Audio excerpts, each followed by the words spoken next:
Bienvenidos nuevamente a esta conversación cinéfila donde semana a semana nos encontramos con distintos talentos artísticos que nos acercan a sus obras, a nuestra pantalla.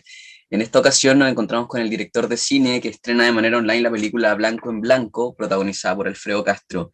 Teo Kurt, gracias por estar con nosotros y contarnos más acerca sobre esta cinta. Gracias a ustedes por la invitación. Bueno, para partir me gustaría comentarle un poco a la gente de qué va la película Blanco en Blanco. Voy a hacer un poco de sinopsis. La película se desarrolla en un preludio del siglo XX a través de la visión estética de un fotógrafo que llega a Tierra del Fuego, un territorio hostil y violento para fotografiar el matrimonio de un poderoso latifundista.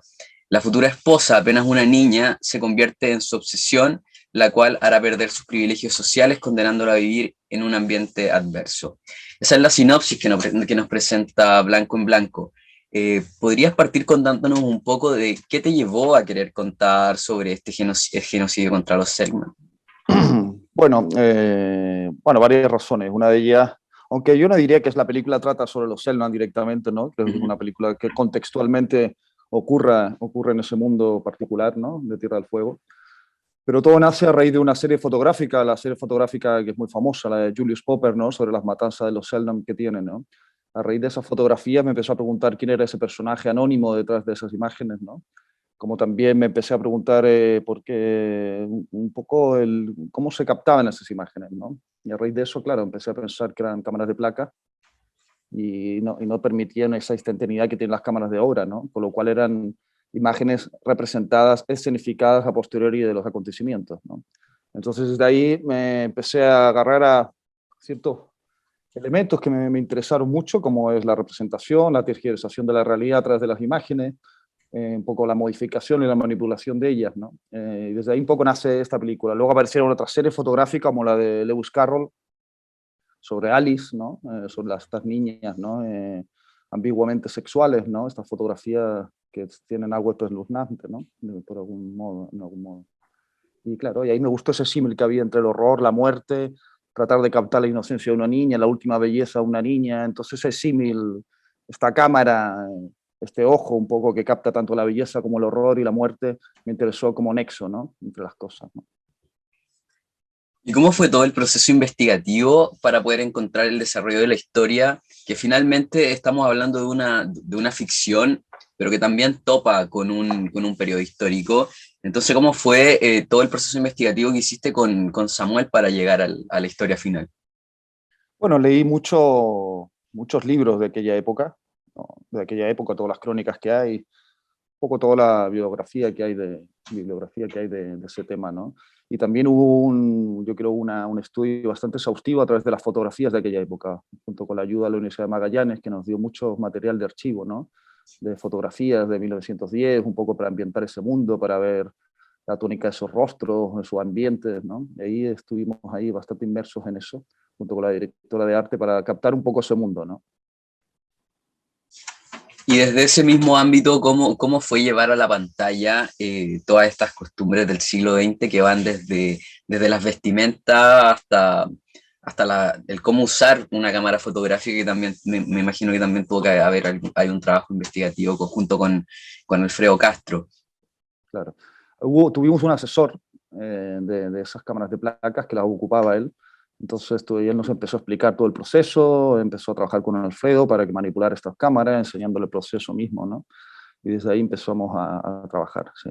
Y las vestimentas, bueno, mucho trabajo sobre todo por el color, la utilería, etcétera, ¿no? Creo que fue costoso por ese lado, porque el vestuario lo trasladamos desde Buenos Aires, lo trajimos a Chile, posteriormente lo llevamos a Islas Canarias, o sea, tuvo un recorrido grande, ¿no?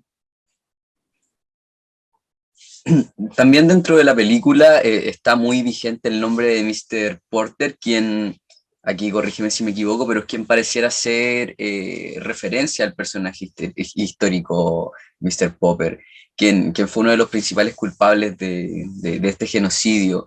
¿Por qué la decisión en la película de hacerlo físicamente invisible? Porque está muy presente toda la película, pero Sí. finalmente no está físicamente. Bueno, es un símil de nombres realmente, pues nunca quise hacer, bueno, se puede generar esa ambigüedad, ¿no? Pero la verdad que Julius Popper es bastante anterior, digamos, al momento que estoy un poco representando, ¿no? En la película. simplemente es un nombre que me interesó, este Dios dominador, este Dios intangible, este Dios manipulador, este Dios que provoca una moral sobre los demás, que autopone una moral sobre los demás, ¿no? A la cual deben estar inscritos, ¿no? Me gustaba esta idea de un sistema de valores que no tiene rostro, ¿no? Como nos pasa hoy día, ¿no? En el cotidiano, ¿no? En el mundo actual, ¿no? Que estamos dominados por cosas que no sabemos qué son y qué nombre tienen, ¿no? O podemos decir el nombre, pero no sabemos quién las domina, ¿no? O qué rostro específico tienen, ¿no? Entonces, este Dios omnisciente, valórico, me interesó en esta moral que inscribe en ese paisaje, ¿no? Bueno, esto ocurre y se lleva a cabo en Tierra del Fuego, donde filmaron la película. ¿Cómo fue para ti grabar dentro de la ficción en un lugar donde también ocurrieron acontecimientos históricos importantes? ¿Qué te pasó en ese momento? Bueno, hay varias cosas ahí, ¿no? Creo que es importante señalar que a mí me gusta mucho trabajar con territorios, ¿no? Específicos. Tanto en mi primera película como en esta trabajo sobre el vacío, sobre elementos que ya pasaron y que no existen, ¿no? La sensación de que en Tierra del Fuego pasa un ángel exterminador total sobre ese paisaje, donde ya solamente quedan cercas, queda paisaje, desolación y ovejas, ¿no? Más ese mundo no está visible, ¿no? Entonces me generó esa idea de trabajar desde ahí, ¿no? Y empezar a representar aquello, ¿no?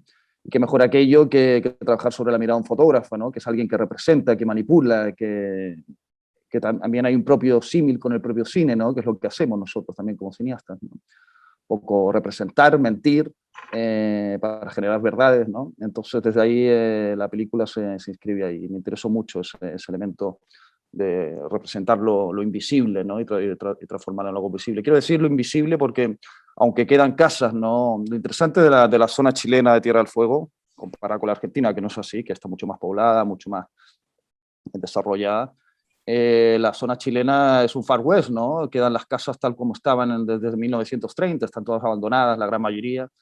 Entonces me interesó captar esas materias, ese mundo desaparecido a través de sus paisajes, de esas casas aún que están a punto de caerse, están prácticamente en ruinas algunas de ellas, y me gustó esta idea de hacerlo desde ese lugar, visibilizar este conflicto, ¿no? Tomando una de tus palabras que dice esto de generar verdades, y respecto a la labor como de la limpieza étnica, que finalmente era con fines económicos y que fue amparado por el gobierno chileno, ¿qué te pasa a ti hoy al ver cómo se trata a los pueblos originarios actualmente? Mm. Bueno, hay algo de ello, ¿no? Hay algo, evidentemente está inscrito en la película esa... Un poco la película transita, yo creo, desde ese estado aparentemente, digamos, sobre un género que vendría a ser el drama para llegar a un western, ¿no? En ese tránsito me interesa un poco excavar, ¿no? Y realmente cuál es el territorio original donde estamos, donde pisamos y donde se han generado las estructuras de hoy, ¿no? De algún modo, ¿no? Evidentemente desde una forma eh, de exposición, ¿no? No quiero caer en denuncias, ni mucho menos. Más bien yo creo que el que genere la denuncia o el que se genera cómplice de ello solamente con el acto de la mirada es el espectador, ¿no? Entonces hay algo de ello, ¿no? Justamente en escarbar para llegar justamente a esas bases. Y en esa base evidentemente están los pueblos originarios, ¿no? Los primeros hombres que habitaron estas tierras y cómo fueron tratados. Bueno, en el caso de los Selman, los exterminaron absolutamente, con lo cual no hay vestigios de ellos. Y claro, es una tónica que se sigue repitiendo al día de hoy de otra forma, ¿no? Bueno, la película Blanco en Blanco es una belleza desde donde se le mire, pero también tiene mucha incomodidad a lo largo de prácticamente toda la película, y una de las razones también es como la mirada sexualizada que hay hacia una niña, que tiene que ver con el fotógrafo y también con este personaje con el que ella se va a casar. Uh -huh. Eh, ¿Cómo fue el proceso de creación de estas escenas? Porque asumo que tuviste que llevarlas a cabo o sea, que tuvo que haber sido de cierta forma un poco más simple llevarlas a cabo con un actor como Alfredo Castro, que Mm. tiene como esta oscuridad que la logra traspasar a través de la pantalla con tanta sutileza. ¿Cómo fue todo Sí. ese proceso? Bueno, fue un proceso de conocimiento entre Esther, que es la actriz que hace de Sara, Alfredo. Toda esa escena la filmamos en Canarias, todos sus interiores, donde estaba la madre, la niña también. Yo trabajé mucho desde las fotografías, ¿no? Yo le mostraba la fotografía tanto a Esther como a la madre, diciéndole un poco hasta qué punto íbamos a llegar, que nos asustaran, digamos, en la propia escena. Y luego hubo un trabajo de mucho tacto de Alfredo con ella, ¿no? Un poco entre los tres tratamos de hablar del tema, de cómo nos íbamos a acercar, de que no estuviera nerviosa. Era la primera vez que actuaba, esta niña también tenía 11 años. Pero fue todo muy hablado, muy... Sí, y lo desarrollamos un poco entre ellos, ¿no? Entre los actores. Y bueno, me imagino que leí por ahí que dentro de la película del proceso investigativo llegas a Alice, la niña en la que se inspiró Lewis Carroll para Alice en el País de las Maravillas. Hay Sí, una foto de ella que pareciera ser muy acorde a una de las fotos que le hace claro. Pedro dentro de la película. ¿Nos podrías contar un poco más de detalles sobre esto? Bueno, me baso en esa fotografía, que es esta fotografía del diván de Alice, que está acostada con, con este vestido, con esta, ¿cómo se dice? Ah, se me olvidó el nombre. Con este pequeño vestido con los hombros caídos, ella está soñando de algún modo. Hay algo de ensoñación, pero hay algo también muy erótico, ¿no? Desde una mirada, ¿no? Está, que lo podemos llevar al mundo actual de algún modo, toda esta hipersexualización que hay de las niñas actuales, desde las fotografías de la moda, etcétera. Yo creo que eso está patente de algún modo en el mundo actual, ¿no? Ahora, creo que son fotografías que a mí me permitían justamente que el fotógrafo todo lo embelece, ¿no? Con su tacto, ¿no? Toda la representación de alguna forma lo lleva a un estado de embelezamiento eh, dual, porque digo dual, ¿por qué? Porque tanto en las fotografías de las matanzas como las fotografías de la niña hay como una especie de espejos, ¿no? De doble, ¿no? Juego, ¿no? De captar la belleza, que presumiblemente es algo inocente y se vuelve de alguna forma mucho más corrosivo o un poco también violento. En las matanzas todo lo contrario, no se trata de embellecer justamente el horror, ¿no? Entonces esa dualidad de cosas me interesaba también. Ya que tocaste el tema del horror, el protagonista que lo hace Alfredo Castro tiene algo de como una mirada que juzga durante la película, pero también finalmente se termina siendo cómplice de todo lo que sucede Claro. en la cinta.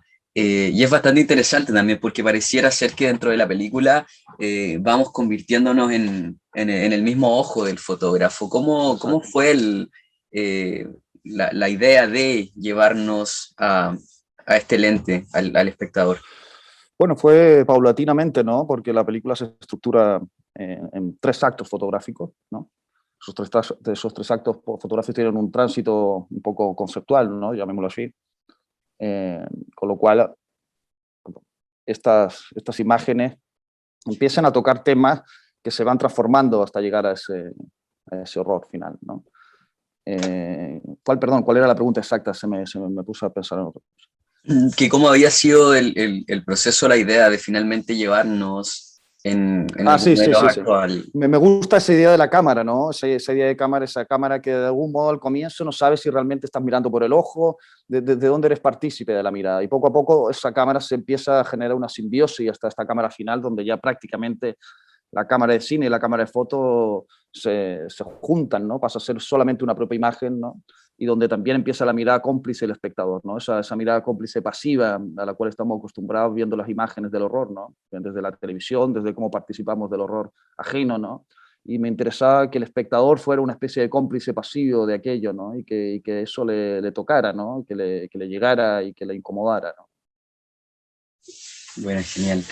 Oye, hablando de la fotografía también, que después quiero volver un poco al abuso, pero hablando de la fotografía también, con quién trabajaste la foto de esta película y cómo fueron tus directrices? Porque claro, estás grabando en Tierra del Fuego, entonces ya hay un paisaje espectacular, pero Sí. por ejemplo tienes aparece en el tráiler incluso la escena esta donde se cruza el Selman. Yo cuando vi la película por primera vez el año pasado en Mm, Sanfic, sí. eso que estábamos en modo pandemia viéndola Mm, desde nuestros propios televisores, es como una parte donde igual se te eriza hasta la piel, ¿cachai? Como que la película sí. tiene un tema fotográfico bastante interesante, bastante lindo, y creo que con esa escena ya terminan Mm.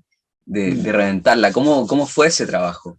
O las Bueno, decisiones también para eso. sí, sí, yo trabajé con José Alayón, que extrañamente, digo extrañamente porque no es normal, no se suele. suele ocurrir mucho, que es el productor ejecutivo de la película, ¿no? Productor general, ¿no? Con lo cual yo iba a trabajar con otro fotógrafo español, amigo mío también, pero que no pudo finalmente participar, y trabajamos con José, que ya había hecho otras películas en España, ¿no?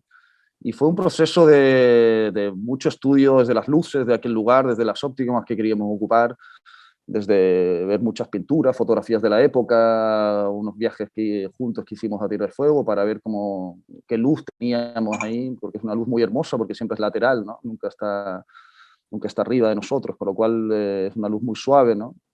Filtrada, ¿no? Constantemente, ¿no? Entonces desde ahí trabajamos. Y luego vienen los aspectos formales de la puesta en escena, que también lo hablamos mucho, con cierta rotundidad de las imágenes, ¿no? Que fueran secuencias en sí mismas, ¿no? Secuencias largas también, muchas de ellas, ¿no? Que da la sensación que nunca se terminan y siguen, ¿no? Y poco a poco la película fue decantándose eso, ¿no? Lo complicado también fue filmar en esos dos espacios, tanto Canarias como Tierra del Fuego, ¿no? Porque en ciertos momentos estoy en un pasillo en Tierra del Fuego y entramos a una habitación que estamos en Canarias, ¿no? Entonces tenía dudas sobre cómo se iban a comportar la propia atmósfera de la película y los propios actores, porque Canarias es prácticamente África, hay mucho calor bueno, todos sabemos lo que es la Patagonia en invierno, ¿no? Tierra del Fuego, ¿no? Menos grados, ¿no? Con lo cual esa dualidad de atmósferas y de sensaciones térmicas le tenía dudas, pero creo que finalmente lo llevamos hacia nosotros, ¿no? Porque si bien finalmente la película la filmamos en la escena final de la película, que está toda filmada en el Teide, en el volcán El Teide en Tenerife, que ya caemos casi en un elemento westeril, más árido, ¿no? Hay una explosión de luz radical frente al otro mundo, donde dejamos de ocultar las cosas, ¿no? Y aparece justamente esta matanza. Lo oculto aparece en toda su expresividad y en toda su verdad, ¿no? En todo su acontecimiento, ¿no? Entonces esa explosión de luz no determinó eso, ¿no? Bueno, y volviendo un poco atrás y también tocando un poco esta temática que hemos conversado en los últimos minutos, en la película también se muestra como el abuso, que muy normalizado también, por ejemplo, que un tipo se casara con una niña también, y por otro lado también hay una escena que también lo muestra perfectamente, que es con las mujeres Selman, que son como vistas como no sé, como si hubiera una manada de lobos y tiraran y llegar a una presa, ¿cachai? Así como buscar ejercer su poder sobre ellas como si fueran completamente objetos. Y me comentabas hace poco el tema de las fotografías que te hace sentido con lo televisivo o el tema del exterminio de este pueblo originario con lo que pasa actualmente. Eh, También llevado desde este lado con una realidad del siglo XX, que finalmente también lo vamos viendo en las noticias o en la actualidad con temas, no sé, de violaciones, de abuso, de femicidio. Me imagino que tampoco tuvo que haber sido un camino tan largo, ahí te pregunto, en el tema investigativo de cómo era el trato a las mujeres, porque finalmente lo llevamos a hoy y sigue perpetuándose en algunos hombres este tipo de conducta. ¿Cómo fue esa parte del proceso creativo y el también plasmarlo, tu intención de plasmarlo también en la pantalla? Bueno, también, como puedes ver, me baso mucho en fotografía. Hay una fotografía de Martín Chambi, el fotógrafo peruano, que me impactó mucho, siempre me impactó, ¿no? Que era un señor mayor con una niñita en una fotografía, ¿no? En blanco y negro, ¿no? De retrato. Un señor mayor bastante decadente, ¿no? Con una niñita, no sé, de 11 años también parecía, ¿no? Y ahí me surgió la idea de este elemento, ¿no? Cómo se casaban estas niñas por conveniencia con estos señores decadentes, ¿no? Entonces me parece sumamente violento, ¿no? Esa imagen, ¿no? Y de la quise extrapolar, digamos, a blanco en blanco, ¿no? A esta escena de la película. Y luego el tratamiento de las mujeres indígenas que hay sobre el pueblo Selman de las mujeres fue siempre así, ¿no? De algún modo sale en todos los escritos un poco el tratamiento que había sobre las mujeres, era feroz. Eh, Así que bueno, eran cosas que pasaban y que las trasladé a, a la película, ¿no? Evidentemente muchas cosas de ella de algún modo siguen siendo actuales, no cabe duda. El tratamiento de la mujer, cómo estamos amparando ciertas realidades que son muy duras, ¿no? Y creo que de algún modo están en la película desde otro lugar, pero siguen siendo actuales. Creo. Hablamos de la fotografía recién y hay muchas escenas de la película que parecieran ser difusas, oscuras. ¿Qué es lo que quisiste transmitir al espectador usando este recurso? A mí me gustaba justamente lo oculto, ¿no? Esta luz que de algún modo va un poco volviéndose luz, ¿no? De la oscuridad a la luz, ¿no? Para tener esa explosión final de, que te hablaba anteriormente de luz en la matanza final, ¿no? Entonces era como de alguna forma también ir sacando capas visuales, ¿no? Para llegar a esa luz final, ¿no? Es una película que habla mucho de las sombras hacia la luz, ¿no? Y lo que vemos y lo que dejamos de mirar también, ¿no? Entonces, desde esa oscuridad, desde ese mundo podría ser ya casi gótico, ¿no? Extraño, ¿no? Con estos azules raros, esta oscuridad, este lugar de antorchas, de velas, de lugares íntimos, ¿no? Frente a ese exterior, digamos que de algún modo hay un fuera de campo constante y una violencia que no se ve, que está soterrada debajo de ese terreno, que termina explotando, claro. Entonces eso era siempre era algo que siempre hablamos con el fotógrafo, de tener este tránsito de la oscuridad hacia la luz, ¿no? Genial. No, de hecho, eso es como dentro del, como te mencioné anteriormente, la fotografía de la película, si bien junto con la historia, una de las cosas más interesantes. Bueno, y no quiero caer en spoiler con la gente que va a ver la película, pero, pero por ejemplo, la escena final, sin hablar de la escena final, el tema de ver ahí ya directamente con el foco, con el lente de la cámara, Sí. alguna escena y cómo se va construyendo todo, es bastante interesante porque como decías tú también tiene esto de que los fotógrafos tratan de componer todo lo que está sucediendo de una manera, o sea, desde su mirada, construye una belleza que finalmente también está construyendo belleza de un horror que está sucediendo y del cual finalmente termina siendo cómplice. Pasando a otro tema y ya hablando un poco más del elenco, ¿cómo fue el casting de la película? Porque sabemos que Alfredo Castro es uno de los mejores actores nacionales y bueno, Alejandro Goy también cae dentro de la misma categoría. ¿Hiciste casting? ¿Los tenías vistos ya desde antes? ¿Cómo fue el proceso de la elección de estos actores? Sí, bueno, Alfredo lo tuve siempre estuvo participando del proyecto, desde la primera versión del guión que tuve se la mandé.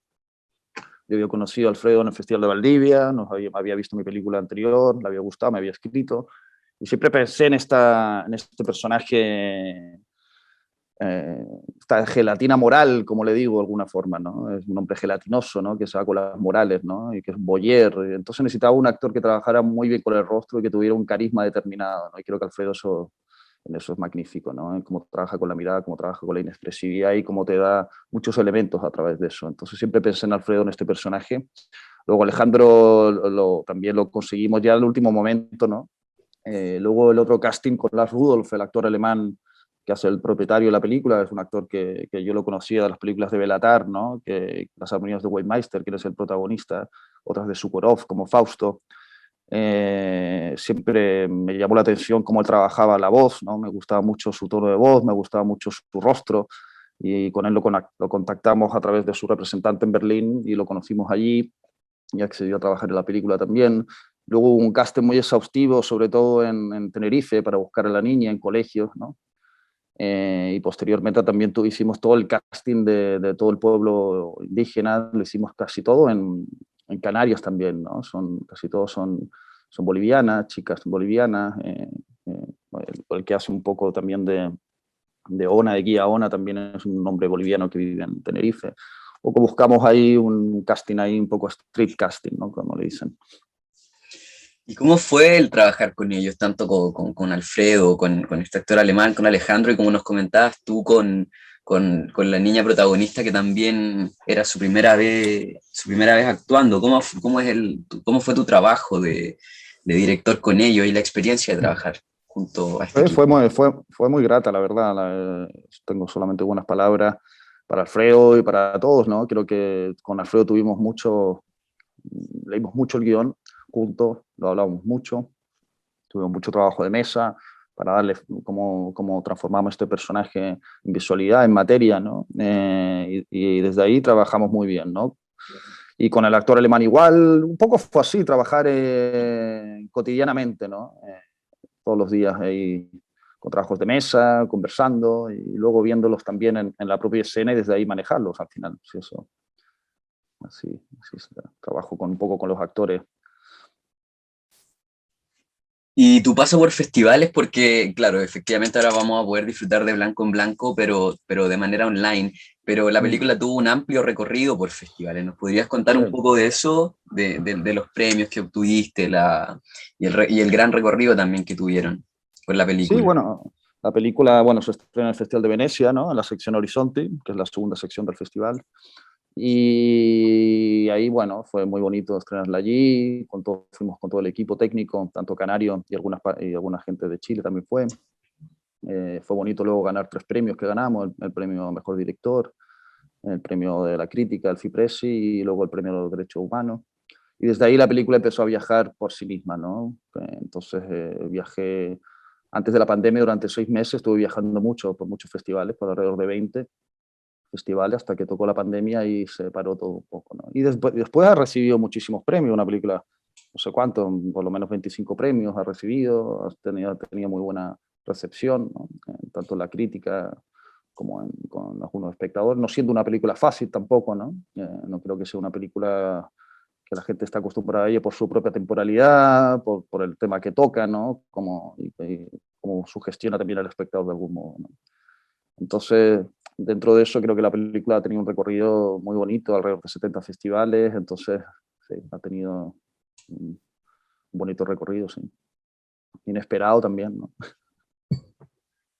No, felicitaciones por la película, por el trabajo que hiciste. La verdad es que es una película que está increíble, como ya lo comentábamos anteriormente, de una fotografía incomparable dentro de lo último que hemos visto, cómo se toca la temática, siendo tan sutil, logra incomodar tanto también al espectador, como tú dices, de repente no es fácil por eso también, pero está Claro, porque increíble. de Dime. algún modo el espectador común, digamos, digo común en un sentido amplio, no está acostumbrado a ser activo tampoco en las películas, ¿no? A mí no me gusta sentirme un espectador que me lo den todo en la boca, ¿no? Entonces trato de hacer partícipe al espectador también de la construcción misma de la película, ¿no? Entonces desde ahí la gente que no quiere participar o de algún modo no quiere evadirse, solamente le va a costar entrar en ella porque quiero un poco que el espectador sea espectador, un espectador activo, un espectador que tenga una influencia en lo que mira, ¿no?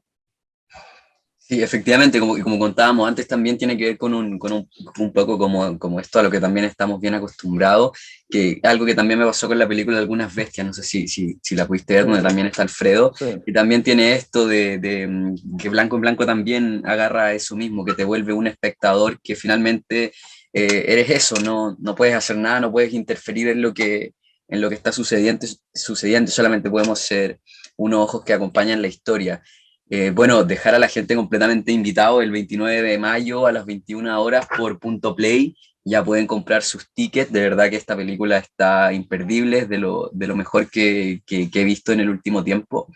Y también me gustaría, Teo, dejarte el espacio también para que tú hicieras una invitación a la gente para que forme parte del estreno de Blanco en Blanco. bueno, agradecer a toda la gente que compra el ticket, ¿no? Y esperar que disfruten la película dentro de lo que es posible disfrutar esta película. Y nada, que espero que les sugestione y que les deje algo, ¿no? Que al final es lo que uno busca, ¿no? Bueno, Teo, muchas gracias por acompañarnos. Estuvimos conversando con Teo Kurt sobre el lanzamiento de Blanco en Blanco. La película protagonizada por Alfredo Castro es un imperdible de este mes, así que los dejamos completamente invitados a comprar su ticket, a disfrutarla y después la estaremos comentando. Así que eso, Teo, muchas gracias por habernos acompañado, por haber conversado con nosotros y entregarnos mucho más detalles sobre esta gran obra que nos regalas.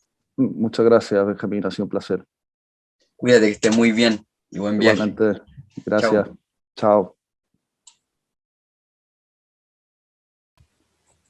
Como siempre, es un honor tener dentro de nuestros invitados a uno de los mejores actores chilenos, para mí el mejor de Chile y sin duda uno de los mejores dentro del habla hispana. Alfredo Castro, bienvenido nuevamente a Mundo Películas. Hola Benjamín, muchas gracias, gracias por la invitación. Bueno, esta vez lo que nos trae a esta entrevista es la película Blanco en Blanco, dirigida por Theo Kur, que tendrá estreno online el 29 de mayo a las 21 horas como avant premier, donde pueden adquirir sus entradas en Punto Ticket. Para hacerle un poco de sinopsis a la gente, Blanco en Blanco se desarrolla en el preludio del siglo XX a través de la visión estética de un fotógrafo interpretado por Alfredo Castro, que llega a Tierra del Fuego, un territorio hostil y violento, para fotografiar el matrimonio de un poderoso latifundista con una futura esposa que es apenas una niña, que se termina convirtiendo en su obsesión y finalmente lo hará perder sus privilegios sociales, condenándolo a vivir en un ambiente adverso. Esa es la sinopsis que nos presenta la nueva película de Theo Kurt, ganadora de varios festivales y que hizo un recorrido importante previo a la pandemia. Y me gustaría partir conversando sobre cómo conociste a Theo Kurt, cómo llegaste a su cine. Entiendo que fue en el Festival de Cine de Valdivia, pero ¿nos podrías contar un poco más sobre cómo llegaste a él y a su trabajo?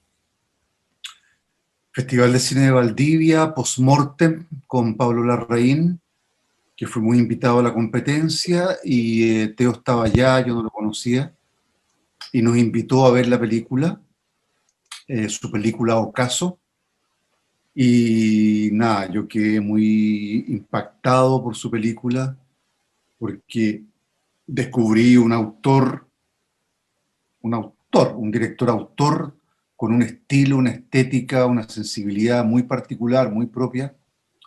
Y de ahí empezó un conversatorio con él y después vino el guión y trabajamos mucho tiempo juntos, años. Ese guión me recordaba anoche que tuvimos un live también, que tuvimos muchos años trabajando ese guión. Así que así lo conocí yo. Claro, nosotros también tuvimos la oportunidad de conversar con Teo y él nos contaba que tú fuiste parte de Blanco en Blanco desde el proceso de guión, cuando ya te mostraron el primer guión de la película. ¿Cuál fue tu interés o lo que te captó para volver o sea, para trabajar con él en esta película? Bueno, tantas cosas. Yo siento que él es un director, siento y lo sé porque trabajé con él, que es un director muy inteligente, un hombre que tiene como te decía, una autoría muy personal, una forma muy personal de filmar, y eso a mí me seduce mucho. Me seduce a mí porque hay o sea, cualquier persona puede filmar una película, cualquiera puede hacer cine, cualquiera, pero filmar no implica que tú hagas cine. Como escribir no implica que tú hagas literatura, o que actúes no implica que seas un hombre de teatro, una mujer de teatro, alguien de teatro. Sin embargo, a mí Teo me cautiva por su inteligencia, por su autoría. Entonces, el guión, sabemos que los guiones, los directores todos te lo dicen, son guías que ellos tienen, se escriben especialmente para los jurados, que lamentablemente, generalmente, casi en todas partes, en todos los países, son personas que andan buscando como estructuras más bien clásicas, ¿no? De los 4 actos, los 3 actos, el héroe, el camino del héroe. Entonces, Teo también, igual que muchos otros directores con los que me ha tocado trabajar, escriben un guión para esos jurados, para obtener fondos, porque a los jurados les gusta entender. Entonces les escriben un guión para entender, y ese guión, para mí lo fascinante cuando viene el momento de filmar, porque ahí aparece el verdadero director, directora, y ese guión se va tirando a la basura, digamos, con las cosas nuevas que van sucediendo. El encuentro con el territorio también fue súper importante en esta película, porque, o sea, es un protagonista más, el paisaje, el territorio es un protagonista de la película. Y esa fue lo que me cautivó a mí de la película, la inteligencia del guión, que es loco, pero amparado supuestamente en una película de época. Lo que hace, como tú lo acabas de escribir en el resumen, es una película muy contemporánea. De hecho, hay una pasión ahí, una locura de un matrimonio que en este momento sería imposible de pensar legalmente, una pedofilia absoluta de un hombre En Chile. viejo con una chica de 14 años, pero se usaba en la época. Hay un genocidio también de una etnia a 8 horas de Santiago. En el Gualmapu está sucediendo una situación tremenda con los mapuches y el Estado de Chile. En fin, y todo ese viaje de este personaje, de Pedro, eh, hacia hacia el genocidio, a mí me cautivó mucho. Y también, Benjamín, perdón que me alargue un poco, el tema del tiempo. Yo creo que Theo Kurt es un único director que no ha cedido a la industria su pasión por el tiempo, porque es muy fácil los directores, directoras de hay que contar una historia, contarla rápida, no esperar ni un segundo que no pase nada, que todo esté lleno, que haya muchas cosas que sucedan. Y Teo descansa en la melancolía, en el tiempo, en el paisaje, y uno como actor siempre le pide a los directores, por favor, dame tiempo, dame tiempo, dame tiempo, dame tiempo. Y aquí hubo tiempo en esta película maravillosa para poder estar en paz ahí con la actuación. Qué bueno que hagas mención de eso, porque dentro de la conversación que teníamos con Teo, Teo decía también que la película no es fácil para cualquier espectador por el tema de, efectivamente, del tiempo en el que se lleva y también de la incomodidad que tiene para el espectador, porque también digamos que donde tiene un tema como con la pedofilia también, con el tema del exterminio de los Selkman, en cómo tratan a las mujeres, que ya vamos a conversar de eso un poco más adelante. Es una película igual, de cierta forma un poco difícil, pero que la vuelve interesante y más, y como dices tú, como de autor, de mucha más calidad. Y además el tema, como también tú mencionabas, el tema del paisaje, creo que desde la primera escena de la película ya nos vemos cautivados por eso. No voy a hacer spoiler porque aparece la escena en el tráiler, que es cuando aparece este personaje de Selkman en medio de todo este paisaje. Es como, a mí viendo la película con esa pura escena, a mí se me erizaron los pelos con la pura fotografía que eso implicaba. Yendo un poco al tema actoral de todo esto, Teo también nos contaba del trabajo investigativo que hizo a través de la fotografía y todo eso. El ser actor también implica un trabajo investigativo para entender y meterse en la piel del personaje al cual vas a interpretar. En este caso nos vamos al siglo XX, donde hay una forma, unas costumbres, como decías tú, que en Chile hoy en día y en la mayoría de los países, por suerte, el casarse con una niña menor de edad y mantener estos actos de pedofilia. Para nosotros hoy son hechos históricos, por decirlo de alguna forma, pero también implica también la parte tecnológica. ¿Cómo fue para ti también todo esto? Porque me imagino que tuviste que aprender el tema de las cámaras, que también se logra ver en el tráiler, el tema cuando empiezas a contar, para ver el tema de la exposición. ¿Cómo fue para ti, Alfredo, como actor, todo este proceso investigativo para dar con tu personaje? Yo tuve clases en España, hay muy loco porque hay como unas clubes de personas adictas a las cámaras antiguas y las refaccionan, las construyen, estudian, investigan. Y yo estuve en España dedicado a eso con una persona que me enseñó, y bueno, hablando con Teo también, toda su investigación con el tema del tiempo. Y yo nunca había pensado, no sé si tú lo habías pensado, que en ese momento sacar una foto tomaba su tiempo. Entonces, súper loco porque ahora nos tomamos por lo menos 50 fotos al día, las perdemos, las botamos, las transamos, las regalamos, se olvidan, en fin, todo lo que tú sabes. Y sin embargo, en ese momento, sacar una foto era parte de un ritual, era un ritual en sí mismo, tanto el que sacaba la foto como el que posaba la foto. Entonces, las fotos que empezamos a ver con Teo, él empezó a decirme evidentemente que eran fotos posadas, no eran fotos naturales, así espontáneas, y ahí uno empieza a pensar, claro, vivíamos en otro tiempo, en otra dimensión del tiempo, y eso te ha trasladado a la película de manera para mí magistral, así, o sea, el tiempo que tiene la película, el tiempo de la fotografía, y también la iluminación. que mencionaba Teo en algún momento, de cómo la luz juega un rol fundamental, el tiempo y la luz, un rol fundamental en la atmósfera de esa fotografía. Entonces mi preparación fue, por un lado, técnica.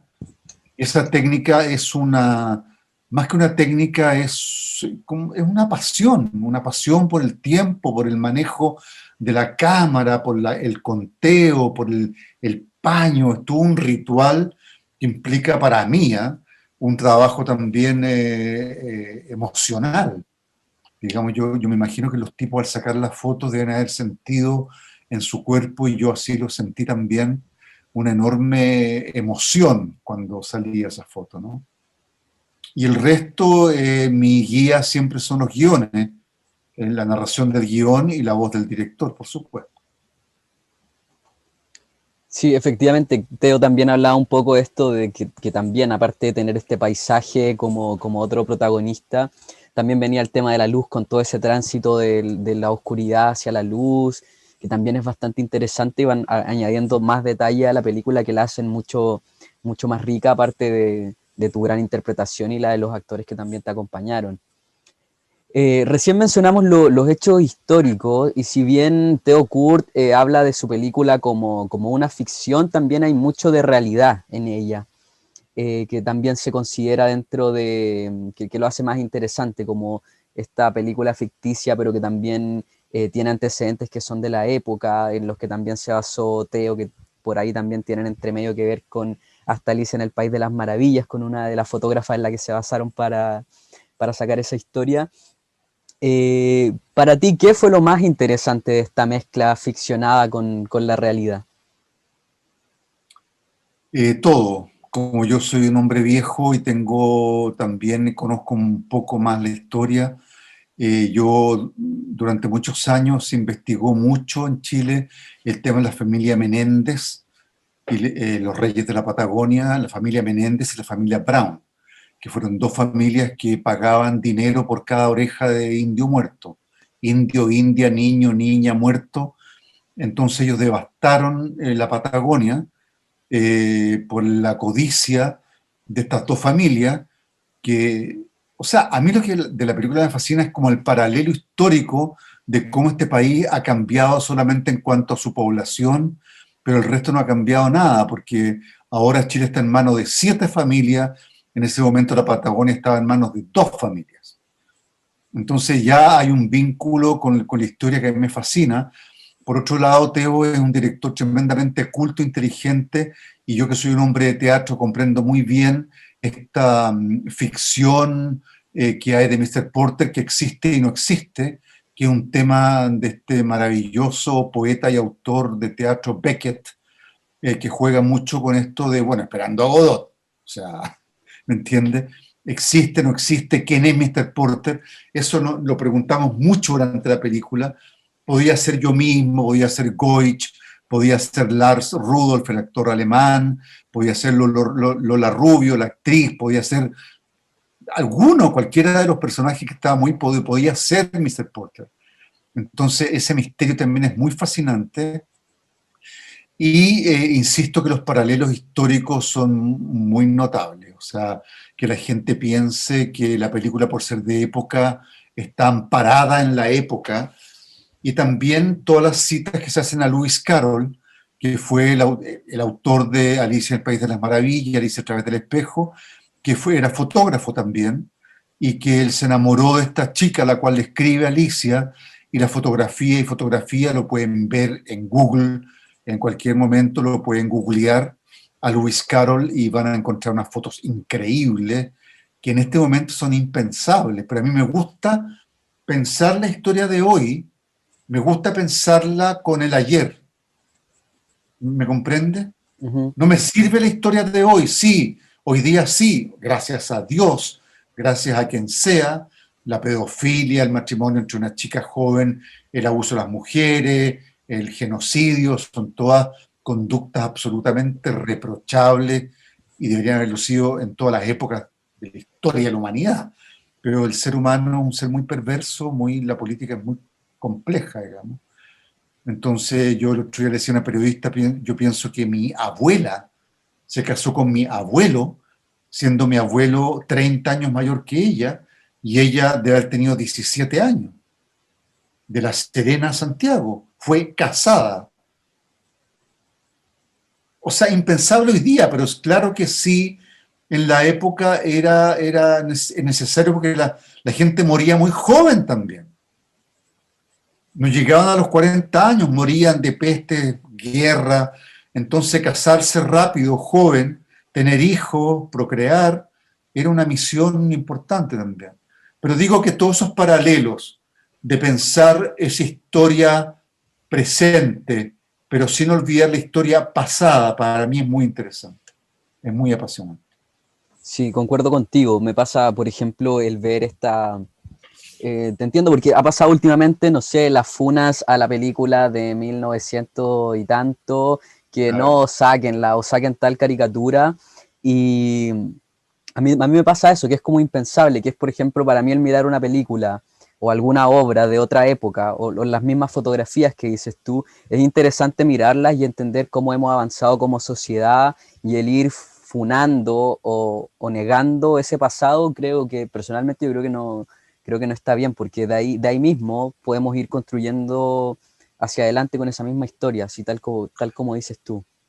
A mí me hace pensar, porque yo, incluso en la historia nuestra contemporánea, ahora con las elecciones del domingo pasado, yo me pongo a pensar, ¿dónde estaba yo?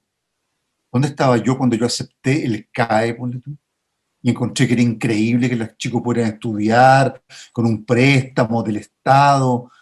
Y tú dices, pero si fue el horror, pero ¿dónde estaba yo en ese momento? ¿Por qué no entendí la historia? ¿Me comprende?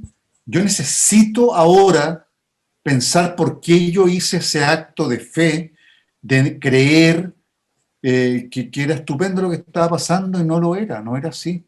Nos vendieron humo. Entonces, para comprender la historia actual, esta película a mí me hizo pensar mucho, de verdad, mientras la hacía, también lo del territorio, lo inhóspito de ese territorio, el fin del mundo, cómo Teo era capaz de filmar, perdón la trivia, pero había una escena de una pelea y yo estaba tan preocupado porque me cuesta a mí esas escenas, no me gustan. Revolcarme, pegar y la sangre, encuentro que realmente me joden, así me ponen nerviosísimo, no duermo en 3 días, en fin, una pesadilla. Y yo llegó el día, yo dije, ya, nieve hasta acá, ¿cachai? Y ya, ok, me voy a entregar a la escena, hay que hacerla bien, todo hay que hacerlo bien. Y le digo, Teo, entonces, ¿cómo hacemos la pelea? ¿La practicamos? No, no, me dijo, yo voy a estar allá. Y me mostró un montículo, como, no sé, bueno, a 1 kilómetro. Y me dijo, tú voy a estar acá. Y Pantaleón se acerca y hacen como que pelean, se abrazan, tú caes al suelo y después yo me acerco con la cámara y te tomo con la sangre, qué sé yo. Yo dije, bueno, pero esto es una maravilla. Pero era más que por no meterse en la complejidad de una pelea, ni por flojo, lejos de eso, era porque Teo filma en ese paisaje desde la lejanía. Yo lo encontré genial. Después hay otra escena que la filma desde fuera de una ventana. Entonces uno como actor va mirando dónde el tipo pone la cámara, cuál es su tiro de cámara, cuál es, qué va a estar figura y fondo, en campo, fuera de campo, y tú vas entendiendo su lenguaje. Y yo así me quedo callado y los dejo ver y observo y me entrego a la maravillosa creación de ellos, porque si no, no hay otra forma. No, sin duda. Además, la forma que tiene de filmar Teo es realmente increíble. Sí. Recién conversábamos también de este Mr. Porter que pareciera hacer referencia incluso al personaje histórico Mr. Popper, que como decíamos está ahí presente pero no está. ¿Cómo es en el trabajo actoral enfrentarse constantemente a una potencia, a una fuerza que en realidad no está en la pantalla? Como decías tú, podía ser el personaje de Goy. ¿Cómo es eso en el nivel actoral? ¿Implica algo adicional el enfrentarse a un personaje que no está presente? A mí de los guiones, una de mis maneras de estudiar un guión, que son bastante básicas en el fondo, es leer el guión 1000 veces y varias de ellas leer solamente las indicaciones del autor, del escritor, del guionista, que en este caso es el director. Entonces, leyendo las indicaciones, a mí yo he trabajado siempre en teatro en todas partes con el fantasma. El fantasma desde el punto de vista psicoanalítico, digamos, como eso que tiene tanta importancia y presencia como el consciente y el inconsciente, como el estar y no estar. Y para mí esa figura de Mr. Porter funcionó como un tema emocional. Yo en todas las escenas que hice con Alejandro Goich, ponle tú, las hice pensando, él es Mr. Porter. Todas las escenas que hice con Lars Rudolph, yo pensaba, él es Mr. Porter, me está engañando. Entonces, yo soy Mr. Porter también. O golpear la puerta de una casa donde se prenden las luces, pero no aparece nadie. También eso repercute en la emocionalidad de un actor, por lo menos en mí. Entonces yo trabajé emocionalmente con esa figura inexistente del fantasma, que a mí es un tema que me apasiona mucho. Qué buena, qué interesante también ir conociendo y también que vamos acercando a las personas que están viendo esta entrevista al cómo se interioriza un actor para llegar a lo final, que van a poder ver todos ustedes este 29. Vuelvo a pasar el dato, pueden comprar sus entradas para la premier de Blanco en Blanco en Punto Ticket. Alfredo, por otro lado, y algo que también le hiciste mención, es el tema de los pueblos originarios. Tú eres un hombre que yo sigo en redes sociales, he tenido la oportunidad de compartir contigo también, y sé el respeto que tienes también por esto. ¿Qué significó para ti el realizar esta obra y filmar en el mismo territorio donde fueron exterminados los Selkman? Y de ahí también aprovecho de hacerte la otra pregunta, que también se sabe del tema de la limpieza étnica, como tú mismo mencionabas, con fines económicos, por parte del gobierno chileno también para la época en donde se ambienta la película. ¿Y qué te pasa a ti al ver cómo se trata actualmente a los pueblos originarios, donde hacemos un paralelo, como también lo hiciste tú para esta película, y que finalmente vamos avanzando en ciertas cosas, pero en otras cosas pareciera que seguimos igual? Mira, Benjamín, es muy interesante para uno como actor ir tejiendo históricamente los temas y las cosas que a uno lo han apasionado en la vida. Cuando estábamos en la escuela, nosotros con Andrés Pérez, que era mi compañero, y muchos otros directores, actores que después devenimos en directores, estábamos siempre muy apasionados por una historia, en el Teatro de la Memoria también, de un personaje que se llama Jimmy Button, que fue las expediciones inglesas pasaban por Tierra del Fuego, y una de estas expediciones agarra a una familia Selknam, o Ona, o Kawascar, no me acuerdo exactamente para no mentir, y la sube a su barco, los llevan a Inglaterra, les enseñan inglés, los visten, los llevan ante la reina Victoria. La reina Victoria los recibe como estos museos humanos, estos zoológicos humanos, y les regala un juego de té. Esto sucede durante varios años, no un día para otro. Piensa cuánto se demoraba un barco en llegar de Tierra del Fuego a Inglaterra. Y después vuelve entonces de nuevo el viaje y los sueltan de nuevo en la Patagonia, y de ahí para adelante este tipo, este indígena, se organiza y barco que pasa lo hacen mierda, o sea, se dedican a hacer pedazos en la medida que puedan con su flecha, imagínate, a estos barcos que pasaban por el estrecho Magallanes. Había toda una historia ahí que es muy linda, que la puedes averiguar en internet, debe estar entera, de libros, fotografías, cuadros, pinturas, de todo este zoológico humano que se recogió ahí. Y a mí siempre me apasionó esa historia, la encontraba como que el ser humano era bastante cerdo, como que, ¿dónde está el ser humano? Y sigue siendo Sí, igual. Entonces, Yo no puedo, como te digo, entender la historia de hoy si no he entendido o no he conocido la historia de ayer. Porque, claro, ya no hay más Selknam, no existe la lengua, nadie la rescató. La música Ona, por ejemplo, yo alguna vez tuve acceso en una obra que hice a la música, que hay un chico en el Museo de Arte Precolombino que de alguna manera, no sé cómo, investigó y rescató algunos sonidos originarios de esa música y que es increíble. Y también ahí está unas grabaciones del dialecto y tú dices, todo eso desapareció por la ambición, por la falta de sensibilidad. Cuando hablamos de cultura, de gente multimillonaria, tú dices, ¿para qué servirá la cultura, no? Entonces tú dices, tal vez hubiera servido para eso, para que esas personas multimillonarias, dueñas de Chile, no hubieran decidido exterminar a una raza, a una etnia completa. Y yo, claro, sigo la historia actual y me pasa con la votación del domingo, que lo que más a mí me alegra son los escaños de los 12 de los pueblos originarios, donde esta señora eh, Marinovich, la Tere, no sé Sí. cuánto, ¿ya? Y Nefasto. va a tener que escuchar a la Machi. O sea, no le queda otra. Tal vez entienda que la vida es diferente, que la vida no sucede en Vitacura, Barnechea y Las Condes, que la vida también sucede en el Gualmapu, que sucede en la Patagonia, que sucedió.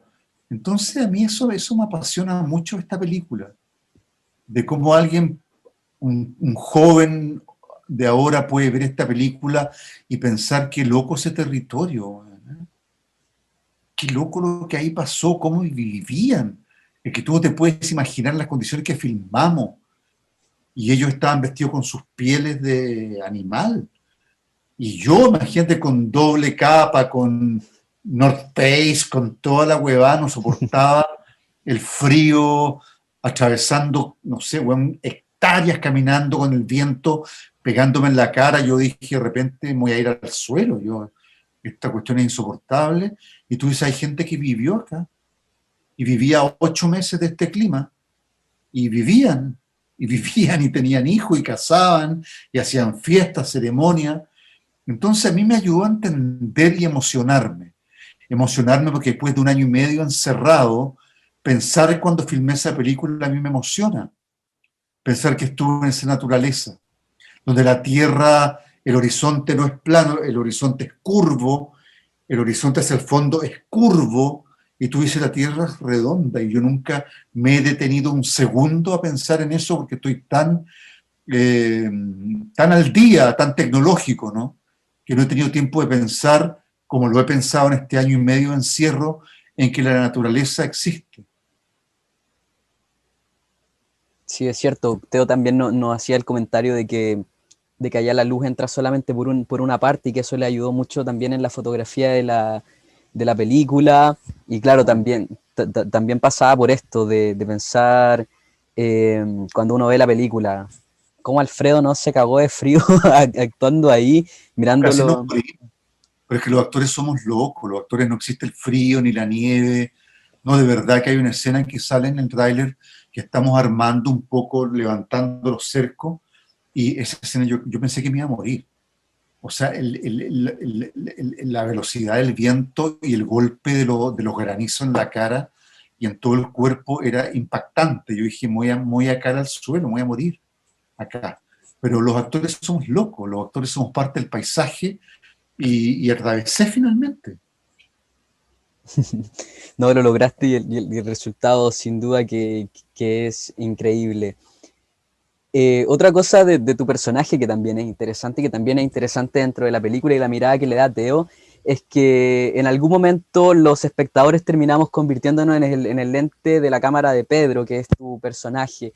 ¿Cómo, cómo se maquina ese trabajo? Me imagino que va completamente ligado de la mano del director, con tu interpretación, el llevarnos de cierta forma en una parte de la película a ser unos espectadores que también, como lo conversábamos con Teo, finalmente que también es lo mismo que me generó el efecto de la película de Algunas Bestias, donde tú también actuaste, que esto de repente, que también va un poco con lo que decía Teo, el incomodar al espectador también, de estar ahí como mirando desde un costado, viendo las cosas que están sucediendo, que también pasa actualmente, el que estamos mirando las cosas en redes sociales, viendo cómo todo pasa sin poder hacer nada.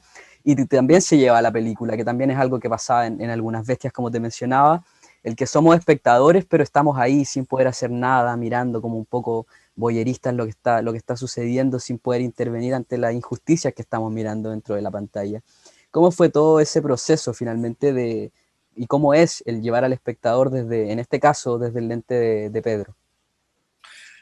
Muy inteligente, interesante tu pregunta, Benjamín, porque efectivamente el juego era la mirada de Teo, director, que traspase, comparte la mirada con José Alayón, el director de fotografía, con el chico que hacía Foco, que es un personaje que siempre se nos olvida, que es súper importante, que es quien va al foco, al ojo del personaje, al vaso, al que está atrás del protagonista, adelante, en fin. Hay un tema ahí con el enfoque que es francamente para mí apasionante, y después como yo como actor tengo que pensar en esa mirada y pensar en mi mirada como personaje, que esa mirada está mediada por el lente de mi cámara.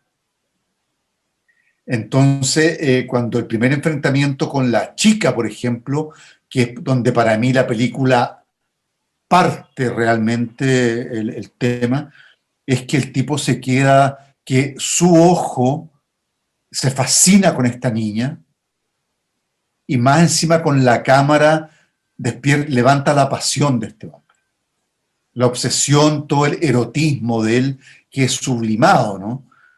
Pero entonces, como tú dices, hay una cantidad de miradas tras un lente, que es lo mismo que le pasa al espectador.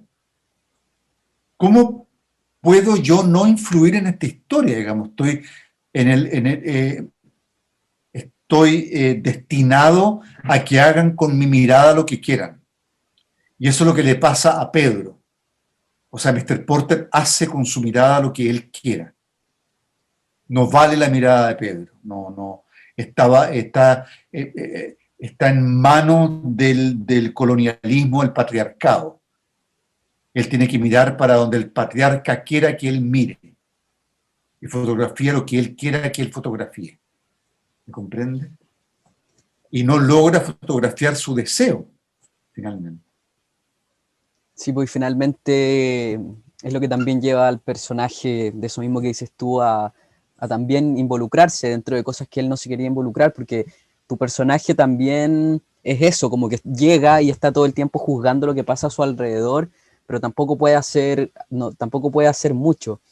A mí me encanta eso porque, ¿sabes lo que pasa? Siento yo que sin juicios morales al respecto, pero debo decir que evidentemente hay una sensibilidad en ese personaje muy especial. Una sensibilidad de artista, de creador, que para mi propia interpretación no tiene género.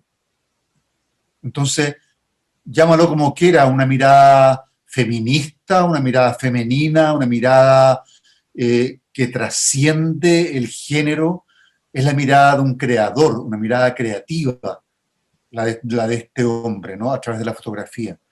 Por lo tanto, su sexualidad, su género está en una movilidad fascinante en un mundo de hombres, en un mundo heterosexual, un mundo de cazadores, depredadores, un mundo violento de sicarios, asesinos que luchan palmo a palmo un metro de vida todos los días. Y de pronto este tipo, por un giro que no vamos a develar en esta conversación, la película lo lanza definitivamente de esta sensibilidad, este sufrir,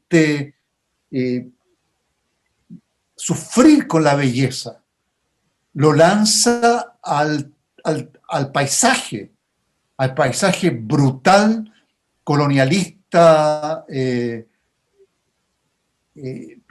patriarcal, salvaje, sicario, criminal de este mundo de hombres, ¿no? Para mí es muy fascinante y es la mirada de Teo. Sí, no, esa parte de la película es muy interesante también, este ojo del artista que finalmente se ve un poco corrompido y que al final también lo volvemos a ver, y ahí ya literalmente estamos viendo la película desde el lente de Claro, Pedro. claro, claro. Bueno, por otro lado, Y ya por que... ahí viene ese final que para mí es genial. Sí, no, una Que maravilla. no lo voy a contar, pero ese final es Épico, genial. Ese genial épico. es de una antología creado por Theo Kurt in situ. Que me ha pasado todas las veces, Benjamín, que yo he filmado las películas que yo he hecho, todas, se han filmado, los finales se han inventado y creado en el set. Vienen en el guión, directores dicen, bueno, filmémoslo, pero lo que hemos hecho hasta ahora no es este el final, pero hagámoslo, filmémoslo y ahora hagamos el final que yo quiero, el que nos gustaría, a mí, a ti, al espectador, hagamos otros 3 finales distintos. Y Teo en ese momento dijo, el final del guión no es el final de la película, imposible. No tiene nada que ver con lo que hemos filmado, yo necesito otro final, reunión de él con el director de fotografía, que además es su mejor amigo, que se criaron juntos en la Escuela de Cine de Cuba, entonces hay una familia ahí filmando, y ellos se reúnen, conversan y después socializan el final. Yo le dije, me parece que es genial, o sea, vamos a filmar esto. Así que fue muy lindo eso, fue muy, muy, muy hermoso. No, maravilloso, no tenía idea de ese dato de que todas tus películas tenían el final que no estaba escrito. Todas post-mortem, Pablo dijo, este final es una estupidez. En el club dijo, este final es horroroso, es moralista, es asqueroso. Vamos a hacer este final. En Tony Manero lo mismo, en Los Perros también. En fin, por eso te digo, el paso de lo que es un guión, que es una guía, digamos, para todo el equipo, para saber producción. Finalmente ese guión es un poco lanzado a la basura, porque lo que empieza a acontecer con las filmaciones, empieza a surgir otro mundo, otra realidad, otro guión, empiezan a aparecer la luz, el paisaje, el territorio, los técnicos, las técnicas, aparecen cosas que no son descartables. Yo ahora en la película que acabo de hacer con la Francisca Alegría, la vaca que cantó una canción sobre el futuro, ahora en Valdivia hace 2 semanas, no sé, de repente en la escena había un perro en el campo y en el campo los perros son súper importantes. Yo le dije, yo este perro tengo que usarlo, este perro es mi perro, ¿cachai? Es mi personaje. Y el perro participó en muchas escenas, pero en el guión no había un perro. Y tú pensáis, ¿y en qué campo no hay perros, dime tú, en Chile? O en todas partes del mundo. Siempre hay perros, pues, está lleno de perros, así que el perro fue súper importante. Pero cuento la anécdota porque es súper importante lo que aporta la realidad a los guiones. Sí, no, Ya, bueno. completamente de acuerdo. Oye, y interesantes datos te mandaste ahí, Alfredo. Oye, ya que hablábamos de feminismo recién y lo que implicaba junto con tu personaje, dentro de la película también hay mucho de ese tema como conversábamos al principio, esto de casar a niñas con hombres adultos, que también tiene un poco, mucho ahí la mirada de Teo que decía que una fotografía él lo había dejado pasmado con un viejo decrépito, asqueroso, con una niñita como de 11 años, que lo llevó un poco a insertar esto también en la película, más las fotografías que también habíamos comentado. También está el tema con las mujeres indígenas, también que son tratadas como objetos, donde también hay una escena donde te ofrecen una como si fuera un pedazo de pan, y tú también como que generas este rechazo. ¿Cómo ves tú también esta perspectiva quizás feminista de tu personaje, por decirlo de alguna manera? Como hablabas tú del no tener género, sino que desde el ojo y de la perspectiva del artista. Eh, el compararlo con hoy, donde finalmente, tal como pasa con los pueblos originarios, como conversábamos hace un rato, también siguen pasando muchas cosas con las mujeres. cuéntanos un poco más sobre esto de tu personaje y en la película, cómo se trata y cómo se visualiza la perspectiva femenina y cómo la comparas con la realidad actual. Bueno, en la película la mujer no existe, la mujer es tratada como un objeto, como tú dices, y fue bien interesante porque esta película la mitad se filmó en Canarias, en Las Palmas de Canarias, no en La Palma. Es muy loco porque hay dos islas que son La Palma o Las Palmas. Entonces puede en avión llevarte a dos lugares que no tienen nada que ver uno con otro. En Las Palmas, donde está el volcán Teide, porque la película, los espectadores que no han visto la película, hay un giro en la película súper interesante y la película cambia de registro y de color. Entonces, del blanco en el blanco pasamos al territorio de la lava volcánica, que es negra. Y eso fue muy interesante. Y estábamos filmando en La Palma y en La Palma, en Las Palmas, se hizo un casting. Y al casting para indígena en España llegaron puros inmigrantes bolivianos, venezolanos. Las Palmas es un lugar muy loco porque yo pensé que yo estaba en Venezuela. Escuchan música venezolana, bailan baile venezolano, hablan como venezolano. Yo dije, perdón, pero ¿qué pasa acá con los actores de Las Palmas, los canarios? Y me contaban que ha habido una inmigración mutua entre Venezuela y Canarias, Canarias y Venezuela, y los tipos hablan como venezolanos, hablan español canario venezolano. Entonces era muy interesante y llegan al casting y las escenas que ven ustedes son con chicas y hombres bolivianos o venezolanos o colombianos también. Entonces a mí se me produjo una emocionalidad muy fuerte porque ellos sí son inmigrantes reales. Ahora, aclaro que no eran maltratados en España, tenían trabajo, tenían visa, trabajaron legalmente en la película, fueron remunerados. No quiero dejar ni una duda al respecto, que no hubo obviamente ningún abuso de ninguna especie en la película al respecto, al revés. Hubo un trabajo para la gente.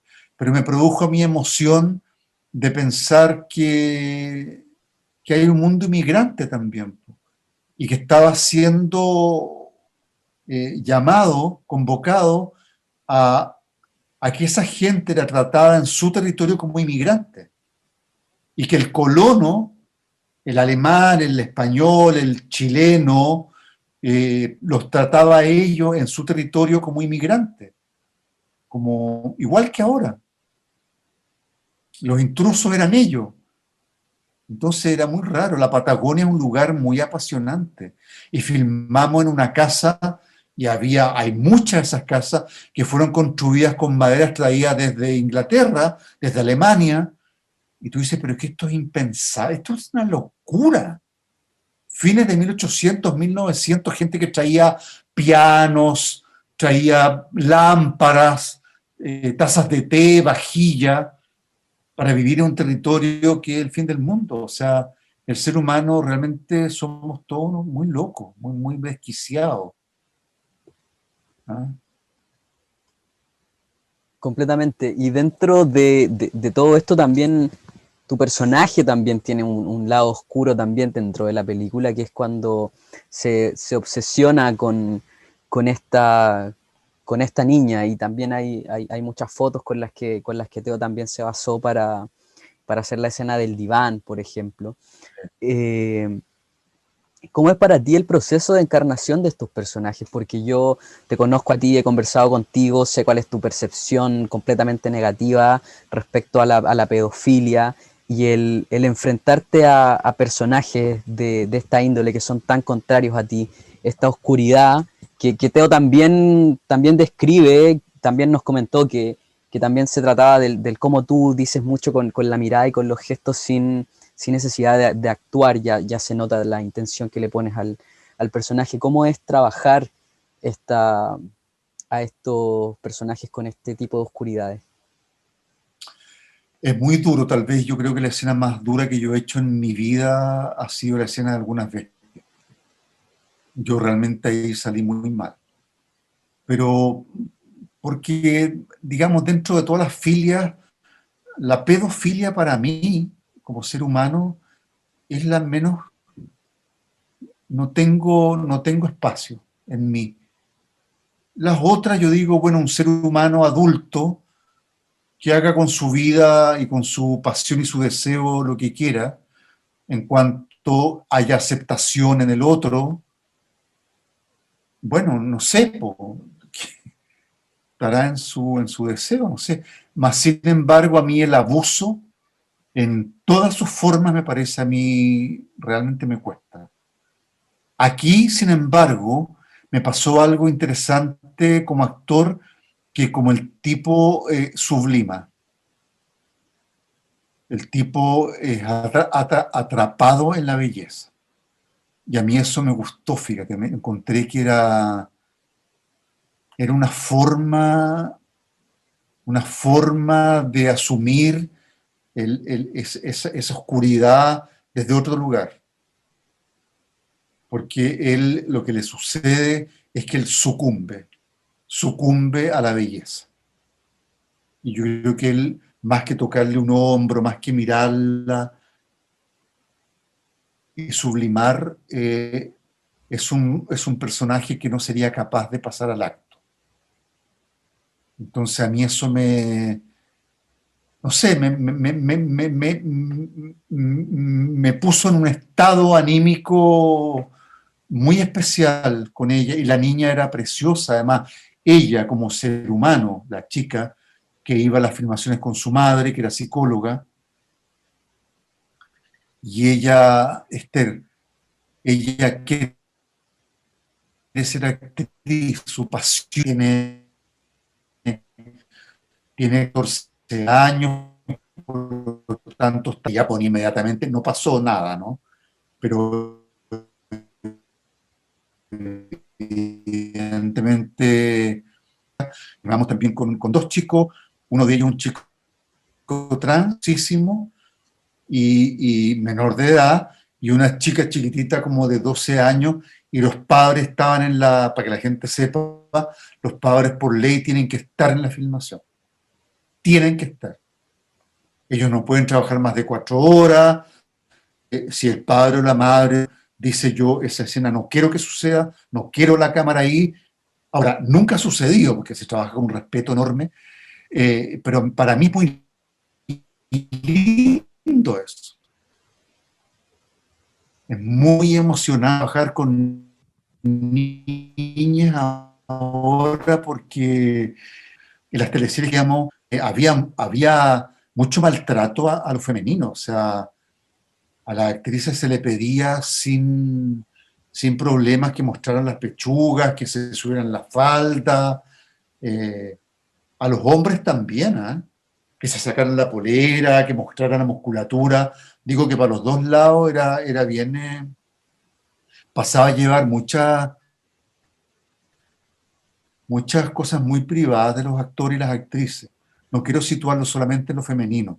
También a los chicos se les mostraba el traje de baño, el paquete, los músculos, sacarse la polera, y a las mujeres, como, bueno, en fin, ya lo describí. Entonces, para mí ahora es súper emocionante que esa historia haya cambiado, y que estemos trabajando con el respeto y el cuidado que siempre debimos haber trabajado. Pero yo, insisto, no hubiera entendido la historia de ahora sin haber vivido la historia anterior. ¿Me entiendes? Sí. Entonces, lindo eso de...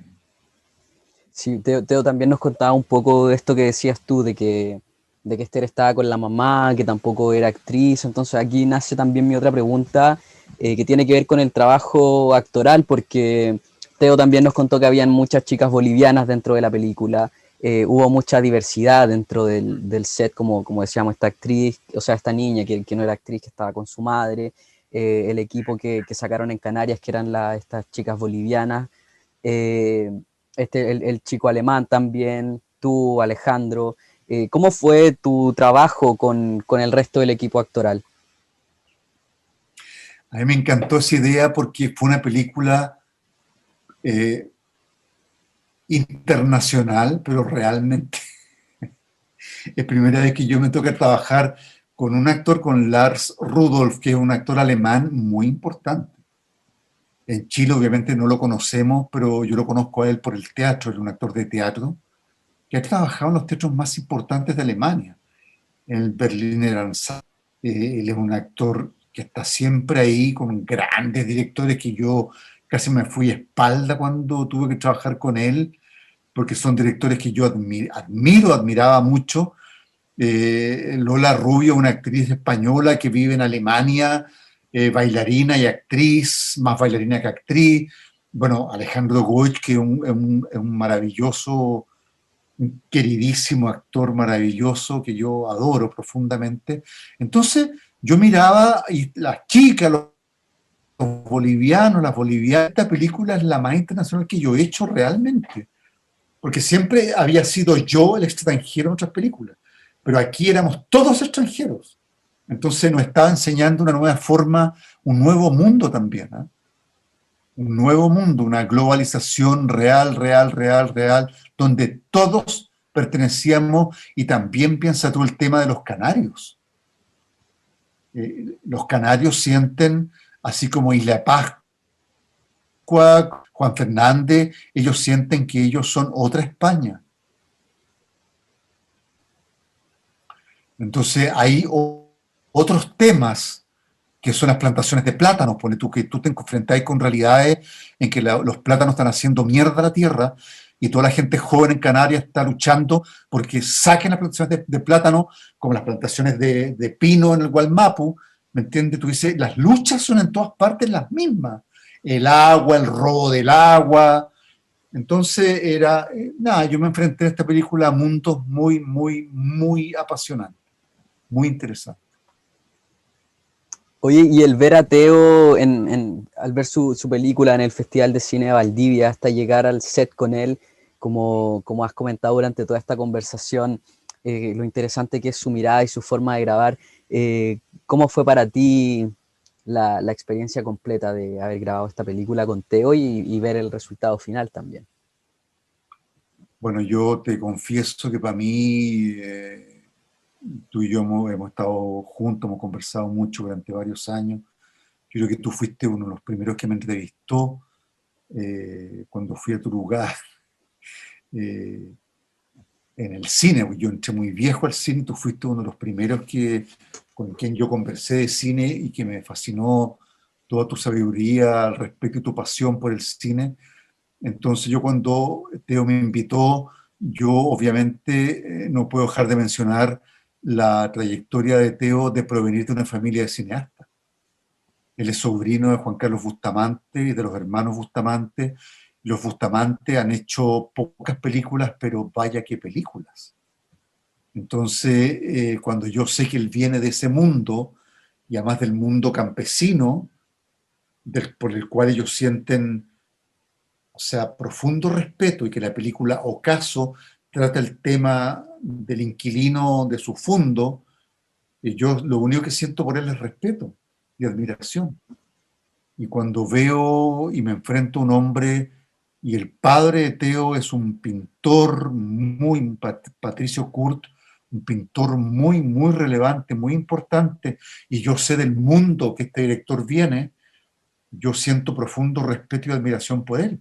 Y la sigo sintiendo, y ahora que hablamos, cuando hacemos los live, esto, y Teo es un hombre brillante.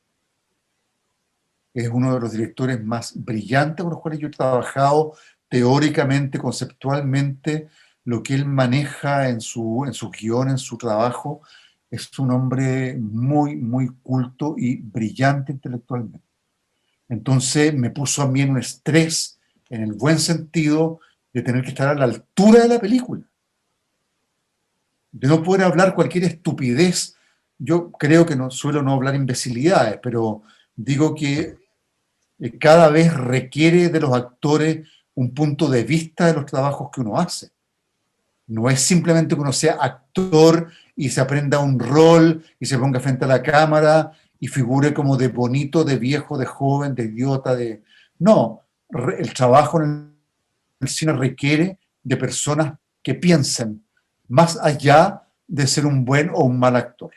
Entonces, Teo me dispuso a mí a ser un actor que sabe lo que está haciendo, que pretende saber lo que está haciendo. No, y el resultado se ve claramente en Blanco, una película, sin duda, bueno, yo tuve la posibilidad de verla el año pasado en Samfic, sin duda una de lo mejor que he visto en el último tiempo, así que de verdad la gente que está mirando esto, un estreno completamente imperdible. Y para ir cerrando, Alfredo, sé que eres un hombre muy, muy ocupado también. ¿Qué significa para ti finalmente, después de todo esto que hemos conversado, el tema de cómo se mezcla la historia del pasado con el presente hasta lo que hemos llegado a hacer hoy, que también da esa mirada a la gente joven, como decías tú, el pensar hoy día estar luchando por los escaños de los mapuches, de haber salido a la calle a pedir los derechos de todos los chilenos, y ver una película como esta también nos lleva a contemplar que hace muchos años atrás también sucedían las mismas cosas, el cómo hemos sido partícipes también de errores del pasado, el rol de la mujer dentro de la sociedad, como también ha ido evolucionando. Eh, la maravillosa actuación que te mandas tú con el resto de tus compañeros del elenco, la maravillosa fotografía de la película, la mirada media boyerista en la que nosotros también nos hacemos partícipe de esta historia. ¿Qué significa para ti, en resumen, Blanco en Blanco? Está sonando mucho tu micrófono, algo pasó. Eh, significa un poco una venganza, en el buen sentido de la palabra, casi shakespeariana. Digo por la votación del día domingo.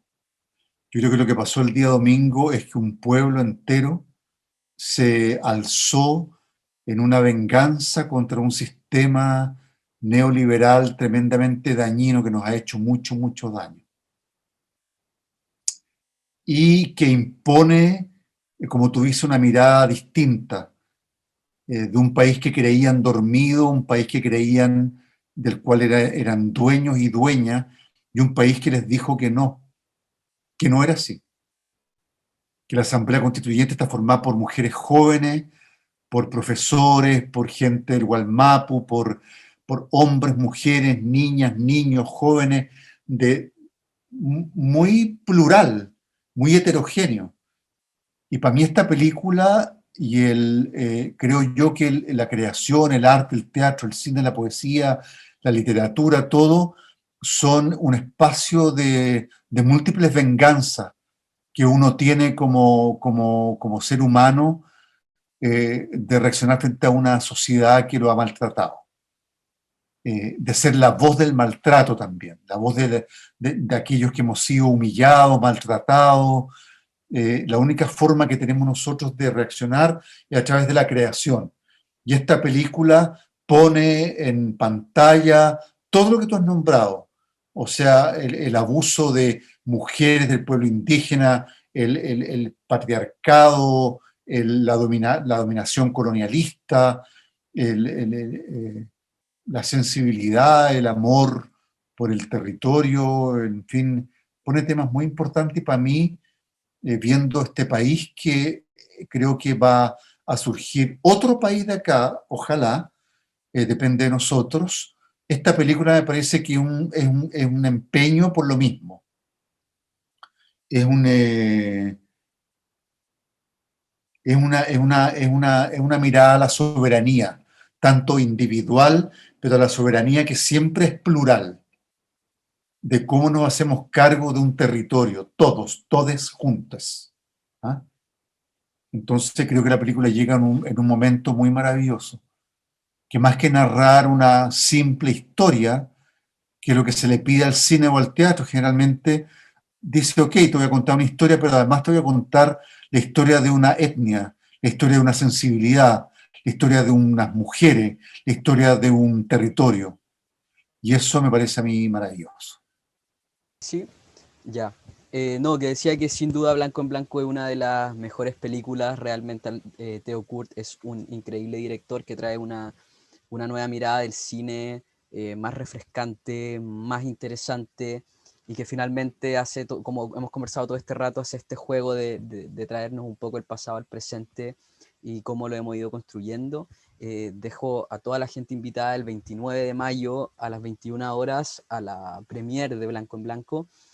Pueden comprar sus entradas por Punto Ticket. Ahí nosotros también vamos a estar haciendo algunos concursos, regalando algunas entradas para la gente por redes sociales. Y Alfredo, agradecerte tu tiempo, el contarnos tu perspectiva sobre tu trabajo, sobre tu interpretación, toda la pasión que le pones a esto también es interesante y muy agradable de escuchar. Así que gracias por conversar nuevamente con nosotros. Es realmente un placer poder contar Gracias a ti. contigo. Gracias. Siempre es un placer hablar contigo porque eres un hombre culto, apasionado también, que te gusta mucho esto que hacemos todes, y es un placer enorme, te lo agradezco mucho. Gracias a ti, Alfredo, y éxito con esta película. Gracias. Nos vemos a la próxima. En la próxima.